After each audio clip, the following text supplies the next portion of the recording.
بسم اللہ الرحمن الرحیم۔ انسان نے کہا میں تھک چکا ہوں۔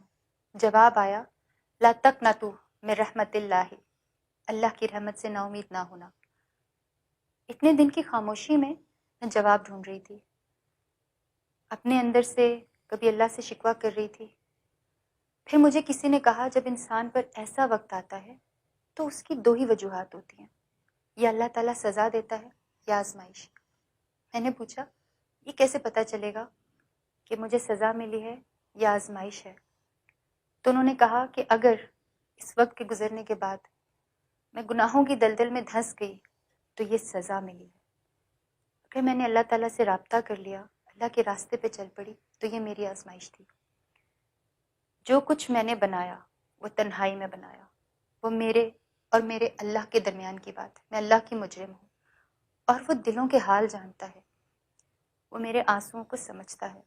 اللہ تعالیٰ تو کہتا ہے ان اللہ لا یغفر ان یشرک بہ ویغفر ما دون ذلک لمن یشاء ومن یشرک باللہ فقد افتری اثما عظیما۔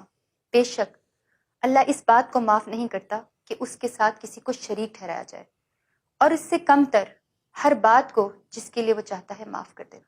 پھر اللہ تعالیٰ ایک اور جگہ کہتا ہے قل یا عبادی الذین اسرفوا علی انفسہم لا تقنطوا من رحمت اللہ ان اللہ یغفر الذنوب جميعا انہ هو الغفور الرحیم۔ کہہ دو اے میرے وہ بندوں جنہوں نے اپنی جانوں پر زیادتی کر رکھی ہے، اللہ کی رحمت سے مایوس مت ہو، یقین جانو اللہ سارے گناہ معاف کر دیتا ہے، یقیناً وہ بہت بخشنے والا اور مہربان ہے۔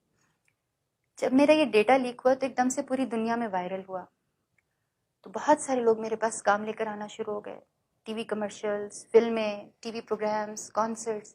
جیسا میں ہمیشہ کہتی ہوں کہ نیگیٹو وائرل چیزوں پر انفارچونیٹلی ہمارا رد عمل ہوتا ہے۔ بہت ساری خواتین نے مجھے سپورٹ آفر کی، پروٹیسٹ کریں گے آپ کے لیے، کوئی آپ کو کچھ نہیں کہہ سکے گا۔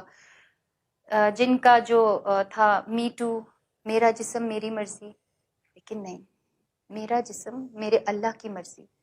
میں نے اللہ کی نافرمانی کی ہے، چاہے تنہائی میں کیوں نہ ہو۔ اللہ تعالیٰ نے مجھے دکھا دیا۔ ایک میری چاہت تھی شوبز میں رہنا، ایک اللہ کی چاہت تھی اپنی راہ پہ لگانا۔ کتنے مسلمانوں نے میرے لیے بڑی باتیں کی، سستی شہرت کے لیے خود کیا ہوگا، کسی نے کہا دیکھ کے ڈیلیٹ کر دوں گا، کچھ لوگوں نے بولا مودی کے خلاف بولنے کی سزا دی، کچھ نے بولا جو عمران خان کے خلاف نظم پڑھی تھی اس کے لیے سزا ملی، کچھ نے بولا آرمی نے کچھ کیا، کچھ نے بولا اس کو اسائلم چاہیے۔ بالکل ٹھیک ہے، میری جگہ کوئی اور ہوتا وہ آپ جیسے مسلمانوں سے اسائلم لے کے چلا جاتا اور بڑے آرام سے اپنی زندگی شروع کر دیتا۔ میں آپ لوگوں سے بھاگ سکتی ہوں، اللہ تعالیٰ سے کہاں بھاگوں گی؟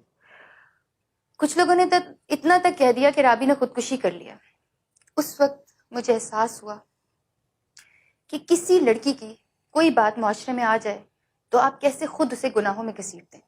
آپ سب مجرم ہیں اس معاشرے میں، آپ سارے مسلمان اللہ کو مانتے ہیں، محمد صلی اللہ علیہ وسلم کو مانتے ہیں،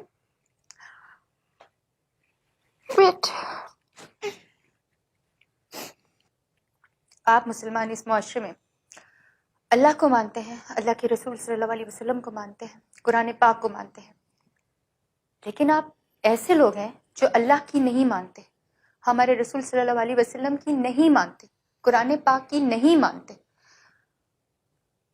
آپ لوگ کہتے ہیں 900 چوہے کھا کے بلی حج کو چلی، مجھے لگتا ہے کہ یہ محاورہ شرک ہے۔ پہلی بات بلیاں حج کو نہیں جاتی، دوسری بات وہ 900 چوہے کھائے یا اس نے جتنے مرضی گناہ کیے ہوں، کیا آپ اللہ تعالیٰ کی جگہ پر اس کو جواب دے رہے ہیں کہ آپ حج نہیں کر سکتے، آپ اس کو روک رہے ہیں؟ آپ کو پتہ ہے آپ کی ان باتوں کی وجہ سے کتنے لوگ جو نیکی کی طرف جانا چاہتے نہیں جا سکتے؟ جن مسلمانوں نے میری چیزیں شیئر کی، ان کو پھیلایا، ان کو سائبر کرائم والے بھی پکڑ رہے ہیں، 2 لوگوں کو تو پکڑ لیا ہے، FIA والے بھی انہیں ڈھونڈ رہے ہیں، ان کو اس دنیا میں تو سزا ملے گی انشاءاللہ، لیکن اللہ تعالیٰ کی پکڑ جو ہے نا وہ بہت بڑی ہے انشاءاللہ۔ اللہ کے نزدیک وہ بہت بڑے گناہ گار ہیں اور انہیں بہت سزا ملے گی انشاءاللہ۔ میں دعا کرتی ہوں کہ ایسے لوگوں کو سزا ملے۔ نام کیا ہے؟ عبداللہ، عبد الرحمن، باتیں سنیں۔ وہیں پہ مجھے بہت ایسے لوگ ملے جنہوں نے بغیر کسی لالچ کے بغیر کسی مقصد کے میری بہت مدد کی، اتنی مدد کی کہ مجھے ایسا لگتا تھا کہ جیسے واقعی اللہ تعالیٰ نے فرشتے بھیجے۔ میں نے اس سارے قصے کو مجھے لگتا ہے اللہ تعالیٰ نے مجھے نئی زندگی دی ہے، اور آج کے بعد میں اپنی زندگی اللہ کی راہ میں وقف کرتی ہوں۔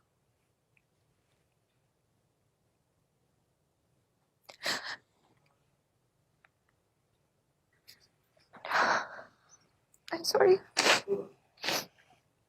آج کے بعد میں چھوٹی سی بات کروں گی تو اپنے اللہ اور اس کے رسول صلی اللہ علیہ وسلم کے احکامات کے مطابق کروں گی۔ آج کے بعد میں چھوٹی سی بات کروں گی تو اپنے اللہ اور اس کے رسول صلی اللہ علیہ وسلم کے احکامات کے مطابق کروں گی۔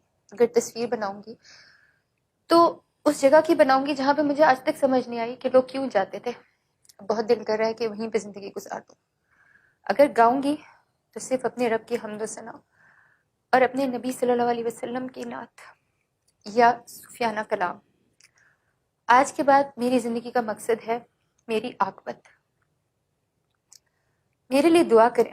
میرے لیے بہت آسان ہے شوبز میں جا کے پہلے سے زیادہ گمراہ ہو جاؤں، لائم لائٹ میں چلی جاؤں، لیکن اب مجھے اپنی قبر کے اندھیروں سے ڈر لگتا ہے۔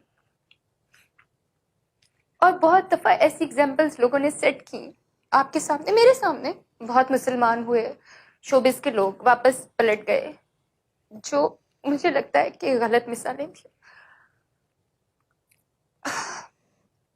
میری طرح بہت سارے ایسے لوگ ہیں جو کہ گمراہ ہیں لیکن لا علم ہیں۔